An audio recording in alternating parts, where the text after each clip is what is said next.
ఈ మాసం అంతా కూడా ఎక్కడ చూసినా కూడా విపరీతమైనటువంటి యాక్సిడెంట్లు, ప్రమాదాలు, ఆలయాల్లో తొక్కిసలాటలు కావచ్చు, లేదా వాహనాలు, బస్సులు, ఏదైనా విపరీతమైనటువంటి ప్రమాదాలని మనం వింటున్నాం, చూస్తున్నాం.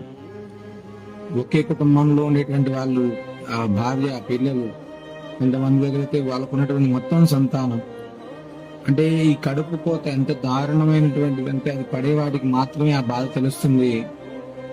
అలాంటి బాధ అనేటువంటిది ఉండకూడదు. ప్రతి ఇల్లు కూడా సుఖంగా ఉండాలి అనేటువంటి సంకల్పంతో వాహన ప్రమాదాలు అనేటువంటివి చాలా బాధాకరమైనటువంటి అంశాలు.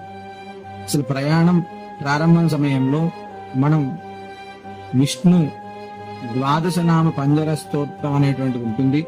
ఎవరైనా అవకాశం ఉన్నటువంటి వారు ఈ ప్రయాణ సమయాల్లో వాటిని పారాయణం చేసుకోవడం, అదేవిధంగా ఆపదాపహర్తారం దాతారం సర్వసంపదాం లోకాభిరామం శ్రీరామం భూయో భూయో నమామ్యహం ఉగ్రం వీరం మహావిష్ణుం జ్వలంతం సర్వతోముఖం నృసింహం భీషణం భద్రం మృత్యుం నమామ్యహం.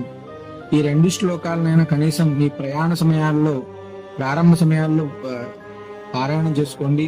వాహన ప్రమాదాల విషయాల్లో చాలా జాగ్రత్తగా ఉండండి. ఏ కుటుంబానికి కూడా ఇలాంటి ఇబ్బంది అనేటువంటిది రాకుండా ఉండాలని మనందరం కూడా ప్రార్థిద్దాం. శ్రీవేదనా శ్రీనాథవంతు.